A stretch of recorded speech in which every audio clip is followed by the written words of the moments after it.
মাহবুব কামাল, আমি আপনার মন্তব্য শুনতে চাই। আমরা কিন্তু পত্রিকায় এরকমই দেখেছি যে জামাত ইসলামী এই বিলের বিরোধিতা করেছে, কারণ জামাত ইসলামী মনে করে যে এভাবে একটি দলকে নিষিদ্ধ করা ঠিক না। না, আমি প্রথমে জামাত ইসলাম না, আমি বিএনপি দিয়ে শুরু করি, তাহলে বোধহয় ভালো হবে। দেখেন, আমরা তো এতদিন ধরে শুনতেছিলাম বিএনপির সবাই অনেকেই বলতেছিলেন যে কোনো দল নিষিদ্ধের পক্ষে তারা নন। এটা আমি অনেকের মুখ থেকে শুনছি। এখন দেখা যাচ্ছে যে শুধু নিষিদ্ধই তো না, একেবারে শাস্তির ব্যবস্থাও করা হলো, অর্থাৎ করলে একটা শাস্তির ব্যবস্থা আছে। তো এটা কেন? মানে এই যে কিছুদিন আগে যা বললাম, এখন উল্টে যাচ্ছে, সকাল বিকাল ইরাটিক, এটা তো ডিমেনশিয়ার লক্ষণ, স্মৃতিভ্রষ্টতার লক্ষণ। হ্যাঁ,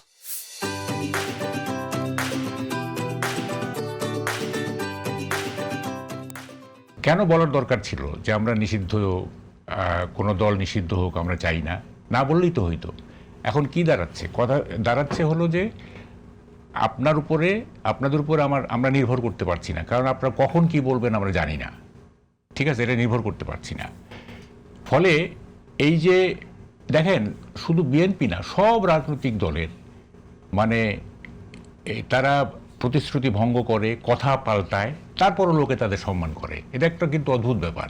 হ্যাঁ, কথা পাল্টাচ্ছে, তারপরে ধরেন যে প্রতিশ্রুতি ভঙ্গ করতেছে, তারপরে দেখা যায় দে আর রেসপেক্টেড।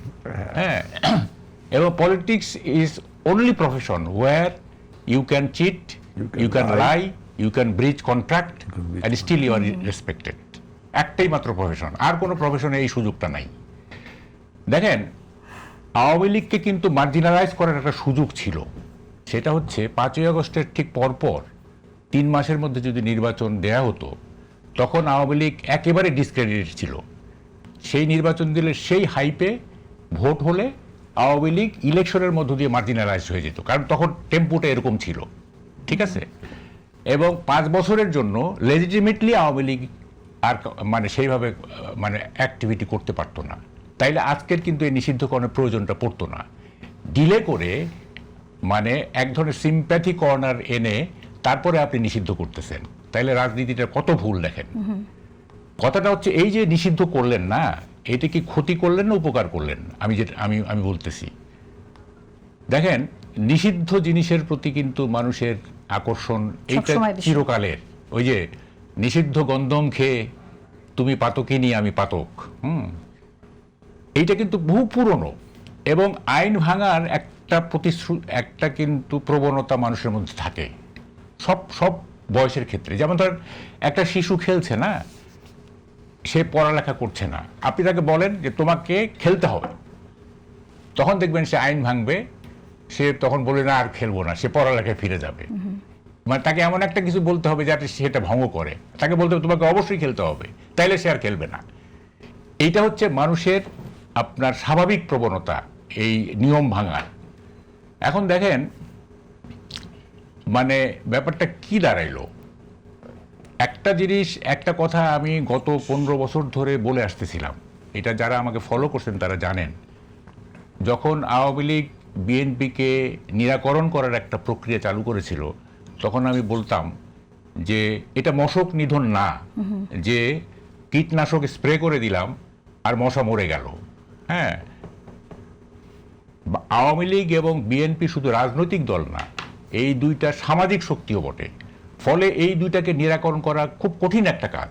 হ্যাঁ, নিরাকরণ করতে পারবেন না আপনারা। আমি আওয়ামী লীগের নেতৃত্বকে বলছিলাম সেই 15 বছর। এবং কি হলো দেখেন, কি বলে যে দেখেন, যেমন ধরেন যে জামাত, এটা ব্যান করা হয়েছিল না, কিন্তু আজকে জামাতের অবস্থা কি? সুতরাং একটা দলকে মানে নিষিদ্ধ করে তার অগ্রগতি ঠেকানো, এইটা খুবই কঠিন কাজ। ফলে যতদিন পর্যন্ত আমি যেটা বলতাম, যতদিন পর্যন্ত শহীদ মিনার আছে, যতদিন পর্যন্ত স্মৃতিসৌধ আছে, ততদিন পর্যন্ত আওয়ামী লীগ থাকবে। যতদিন পর্যন্ত জিয়ার মাজার আছে, যতদিন পর্যন্ত ধর্ম আছে। মাহবুব কামাল, আপনি যেরকম বলছেন সেরকমটা হলে তো আমাদের ইতিহাসে যে দল বিলুপ্ত হয়েছে, বড় বড় দল বিলুপ্ত হয়েছে, সেরকম ইতিহাস আসলে ঘটতো না। সেটাও একটা সত্যি কথা। আমরা আসবো এই বিষয়ে যে কেন আপনি এরকমটা মনে করেন। যতদিন পর্যন্ত বাংলাদেশ আছে ততদিন পর্যন্ত আসলে আওয়ামী লীগ থাকবেই। কারণ আওয়ামী লীগের বিষয়ে অনেকেই আমাদের এখানে যখন কথা বলি তখন অনেকেই বলে যে আওয়ামী লীগের নেতাদের যে অনুভূতি হওয়ার কথা, যে অনুশোচনা হওয়ার কথা বা যে পাপবোধ হওয়ার কথা, সেটা আমরা দেখি নাই। সেই জায়গা থেকে মানুষ আসলে একটু বলি আওয়ামী লীগের যে করাপ্ট নেতৃত্ব না, করাপ্ট নেতৃত্ব যারা হায়ারার্কিতে আছে তাদেরকে হয়তো মানুষ আর গ্রহণ করবে না, কিন্তু আওয়ামী লীগের যে মিলিয়নস অফ সাধারণ সাপোর্টার আছে গ্রামে গঞ্জে, আপনি গ্রামে যান, 80 বছরের একটা লোক বা 85 বছরের একটা লোক, তাকে জিজ্ঞেস করেন, সে বলবে কি জানেন, 54 সাল থেকে আমরা নৌকায় ভোট দিতেছি, আমরা বঙ্গবন্ধুকে ভালোবাসি। তারা কিন্তু দুর্নীতি করে না, তার দুর্নীতি করতে জানেই না। কিন্তু তাদের কি 24 নিয়ে কোনো রিমোর্স আছে, কোনো অনুশোচনা আছে মনে করেন যারা আওয়ামী লীগ করে? না, এটা তো কোনো টেস্ট আউট করা হয় না। না, টেস্ট আউট তো করা হয়েছে, আমরা তো দেখেছি। এটা গ্রামের একটা গ্রামেগঞ্জে আমরা চলি না, না গ্রামেগঞ্জে যে সমস্ত আওয়ামী লীগের নেতা কর্মীরা আছে অধিকাংশই পালিয়ে গিয়েছে এবং তাদের মধ্যে কোনো অনুশোচনা বোধ নেই। ফেসবুক থেকে শুরু করে সব জায়গায় তারা তাদের পজিশনকে জাস্টিফাই করে এখনো পর্যন্ত কথা বলে যাচ্ছে, বক্তৃতা দিয়ে যাচ্ছে। আর আপনি যেটা বললেন 71 থাকবে, যতদিন স্মৃতিসৌধ থাকবে, যতদিন শহীদ মিনার থাকবে। ভাষা আন্দোলনের সময় আওয়ামী লীগ ছিল, এই কথা তো আপনি বলতে পারেন না। ভাষা আন্দোলনের পরে আওয়ামী লীগের জন্ম হয়েছে। 71 সাল কি আওয়ামী লীগের দলীয় সম্পত্তি? না, আপনি এভাবে দেখছেন কেন? আমি বলতেছি যে মানুষ, জনগণ শোনেন। আমি বলি, শেষ করি, 24-এ যে গণ অভ্যুত্থান হয়েছে, আওয়ামী লীগ দল হিসেবে যে ফ্যাসিবাদী আচরণ করেছে, অবশ্যই বিশ্বে আপনার এরকম আওয়ামী লীগ একমাত্র ফ্যাসিবাদী দল না।